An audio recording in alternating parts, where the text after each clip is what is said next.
जनवरी के महीने में मसूरी की जमा देने वाली सर्दी के बीच एक आदमी आधी रात को बाइक से चलता चला जा रहा था। ठंड से उसके दांत किटकिटा रहे थे और तभी अचानक सामने कोई जानवर आ गया। उसने ब्रेक मारे और ब्रेक मारते ही उसकी बाइक फिसलती हुई बहुत दूर जाकर रुकी। उसकी किस्मत अच्छी थी कि वो खाई में नहीं गया, पर उसकी किस्मत इतनी भी अच्छी नहीं थी कि वो बच जाता, क्योंकि जब उसने उठकर सामने देखा तो वहां मधुवन भवन था, मसूरी का मशहूर किला। ये मैं कहाँ आ गया? जल्दी से भागो भैया। लेकिन अब उसकी 1000 कोशिशों के बाद भी बाइक स्टार्ट नहीं हुई और बर्फ गिरने लगी वो अलग। ठंड से बचने के लिए उसे मधुवन भवन के अंदर जाना ही पड़ा और अंदर जाते ही आवाज आई, এই দুর্গ আমার আর আমারই থাকবে। कौन है? আমি राजा शयन चटर्जी। वो आदमी बहुत डर गया और बाहर की तरफ भागा, पर तभी अचानक उसके सामने एक बहुत ही भयानक सा दिखने वाला आदमी प्रकट हुआ जो किसी राजा की तरह दिख रहा था। उसने बिना कुछ कहे उसे गले से पकड़ लिया और उसे हवा में उठाकर यूं फेंका कि वो सीधे खाई में जाकर गिरा। बची तो बस उसकी टूटी हुई बाइक और गूंजती हुई राजा शयन की भूत की हंसी। এই দুর্গা আমার আর আমারই থাকবে। दिल्ली के एक मल्टीनेशनल कंपनी के ऑफिस में वीना, सीमा, रमन, ललित, जतिन और श्रवण काम करते थे। ये लोग अच्छे दोस्त भी थे और अक्सर साथ में मस्ती करते रहते थे। जनवरी की ठंडी दोपहर में जब ऑफिस में काम धीमा चल रहा था तो वीना ने अचानक एक आइडिया फेंका।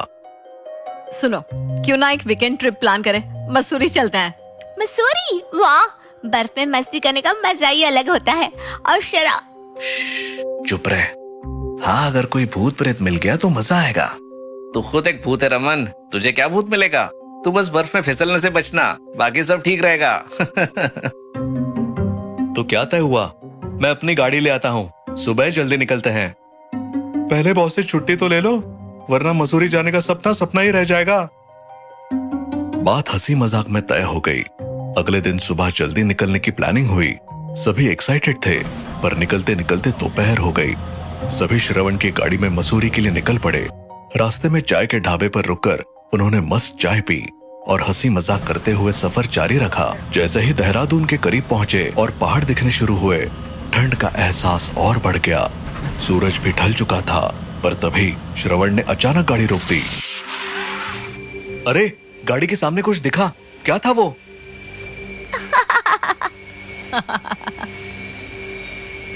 क्या कुत्ता या कोई और जानवर? अरे नहीं, वो इंसान जैसा कुछ था। इंसान? हाँ, तो इसमें गाड़ी रोकने वाली क्या बात है? इंसान जैसा कुछ, पर इंसान नहीं। उसके 4 हाथ और 4 पैर थे। What? What? रुको, मैं देखता हूं। श्रवण गाड़ी से उतरकर टॉर्च लेकर देखने आगे बढ़ा। वो बढ़ते बढ़ते झाड़ियों के पास पहुंच गया और तभी अचानक किसी ने उसको झाड़ियों के अंदर खींच लिया और उसके चीखने की आवाज आने लगी। बचाओ! अबे, ये क्या हो गया? जल्दी चलो, उसे बचाओ। वो सब लोग कार से उतरकर झाड़ियों के पास पहुंचे और झाड़ियां हटाकर देखने लगे। तभी उन्होंने देखा कि श्रवण सामने खड़ा हुआ जोरों से हंस रहा है। उल्लू बना आया, बड़ा मजा आया। उल्लू बना आया, बड़ा मजा आया। श्रवण, आर यू सीरियस? हम सबका दिल दहला दिया तुमने। अबे, मैं तुझे मसूरी के किसी पहाड़ से फेंक दूंगा, तू चल। Shravan, please never do this again. Shravan हंसता हुआ आकर वापस कार में बैठ गया और कार चलाने लगा। 1 और घंटे के सफर के बाद वो लोग मसूरी में अपने होटल पहुंच गए। उस रात मसूरी की ठंड में सभी अपने अपने कमरों में सो गए।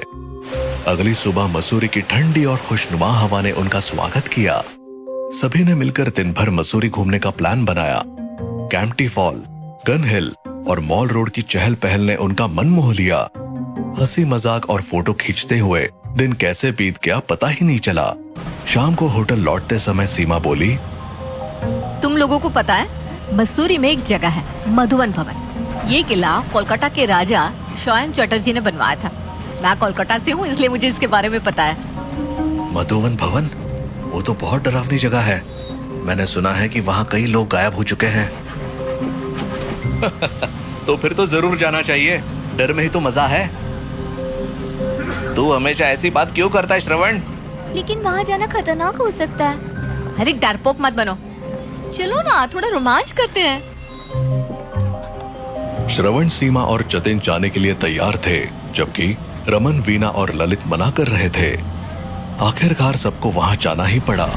मधुवन भवन तक पहुंचते पहुंचते अंधेरा घिरने लगा था। ये तो खंडर जैसा लग रहा है, यहाँ आने का कोई मतलब नहीं है। चलो वापस चलते हैं। अरे तुम इतना क्यों डरते हो? अंदर चलो, कुछ नहीं होगा। शायद हमें कुछ इंटरेस्टिंग मिल जाए। तुम लोग पागल हो क्या? सीमा और श्रवण ने सबको जबरदस्ती अंदर खींच लिया। खंडहर के अंदर जाने के जरा ही देर बाद चारों तरफ घना अंधेरा छा गया और कुछ अजीब सी आवाज सुनाई देने लगी। ये कैसी आवाज है? क्या कोई और भी है यहाँ? मुझे तो ऐसा लगता है कि यहाँ कोई आत्मा है। बस शुरू हो गए तुम। अचानक किसी के भागने की आवाज आई। सभी उस आवाज के पीछे भागे। थोड़ी देर में उन्होंने देखा कि एक कपल वहां छिपा हुआ था। ओहो, तो ये था भूत। प्यार करने का एकदम सही ठिकाना चुना है। हम तो यहाँ शांति से बस वक्त बिताने आए थे। सब हंसने लगे और माहौल हल्का हो गया। लेकिन तभी वीना ने महसूस किया कि वो अकेली है। उसने चारों तरफ देखा, लेकिन उसके दोस्त कहीं नहीं है। अरे ये लोग कहाँ चले गए? जरूर मुझे डराने का प्लान कर रहे होंगे।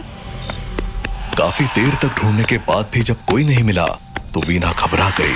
वो बाहर जाने लगी, लेकिन जैसे ही उसने खंडहर के बाहर कदम रखा, उसने पीछे मुड़कर देखा और चौंक गई। खंडहर अब एक शानदार महल में बदल चुका था।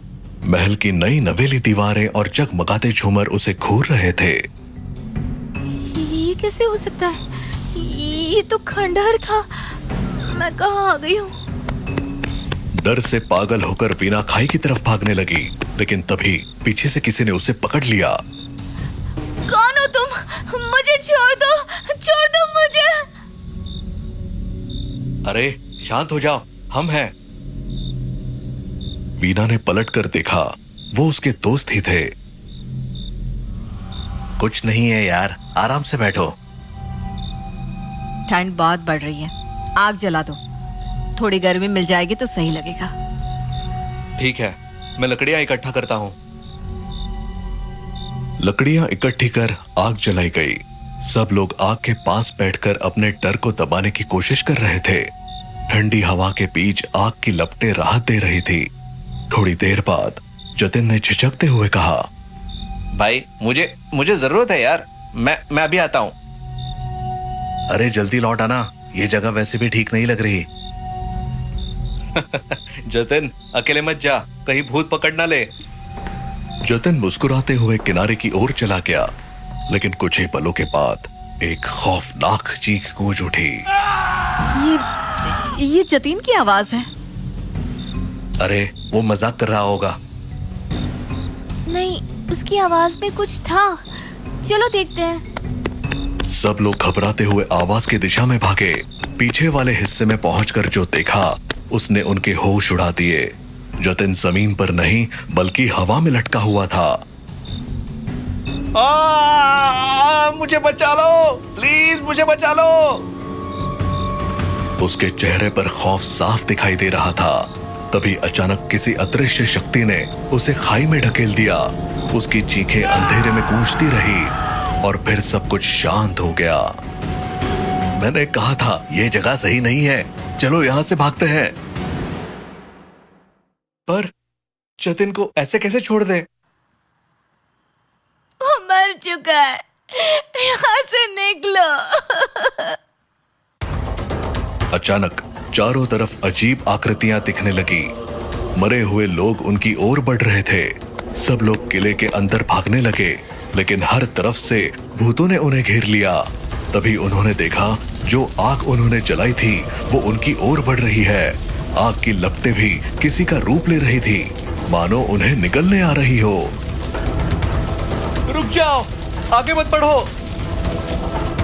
अचानक आग ठहर गई और तभी किले के बीच में एक डरावना साया प्रकट हुआ। ये कौन है?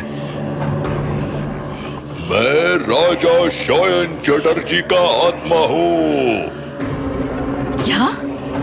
और ये श्रवण मेरा वंशज है। सभी हैरान रह गए। श्रवण ने कांपते हुए कहा, ये झूठ है। तू मेरा वंशज है और मेरे लिए शिकार लेकर आया है। भूत की बातें सुनकर सबका खून जम गया। वो लोग श्रवण से बचने की कोशिश करने लगे। हालांकि श्रवण को खुद कुछ समझ नहीं आ रहा था। तभी राजा के भूत ने वीणा को पकड़ लिया और खाई की ओर घसीटते हुए ले गया। सब चीखते रहे, पर राजा ने एक झटके में उसे खाई में ढकेल दिया। मुझे मार डालो, लेकिन मेरे दोस्तों को छोड़ दो प्लीज। मैं पुलिस को कॉल करता हूँ। रमन ने मोबाइल निकाला, लेकिन नेटवर्क गायब था। उसने वीडियो रिकॉर्ड करना शुरू कर दिया, लेकिन तभी फोन हवा में उड़ने लगा। फोन सब कुछ रिकॉर्ड कर रहा था। राजा की आत्मा ने अचानक एक तेज रोशनी में बदलकर श्रवण के शरीर में प्रवेश कर लिया। अब श्रवण की आंखें लाल हो गई थी और वो पूरी तरह से राजा का अवतार बन चुका था। अब मेरी आत्मा को चैन मिलेगा, किंतु तुम देर सबाई के मरते होवे। सबसे पहले उसने रमन की गर्दन को इतनी ताकत से मरोड़ा कि उसकी हड्डियां चटकने की आवाज आई। रमन की आंखें बाहर निकल आई और वो वही ढेर हो गया। फिर उसने ललित को हवा में उठाया और उसे दीवार पर इतनी जोर से पटका कि उसकी खोपड़ी फट गई। खून की धार बह निकली। सीमा भागने की कोशिश कर रही थी, लेकिन श्रवण ने उसे पकड़ लिया और उसकी आंखों में अपने नाखून गाड़ दिए। उसकी चीखें किले में गूंजने लगी और फिर सब शांत हो गया। अब बस एक बचा है। लेकिन तभी राजा की आत्मा श्रवण के शरीर से बाहर निकल आई। श्रवण बेहोश होकर गिर पड़ा। जब उसकी आंख खुली तो उसने खुद को जेल में पाया। मैं निर्दोष हूँ। अरे मैं निर्दोष हूँ। ये सब राजा शयन चटर्जी का काम है। मेरी बात सुनो, मेरी बात मानो प्लीज। तुमने अपने दोस्तों की हत्या की और अब भूतों की कहानी सुना रहे हो। अब तुम हमेशा के लिए यही रहोगे। श्रवण ने चीखते हुए अपनी बेगुनाही साबित करने की कोशिश की, लेकिन उसकी बातें किसी ने नहीं मानी। उसे हमेशा के लिए जेल में बंद कर दिया गया।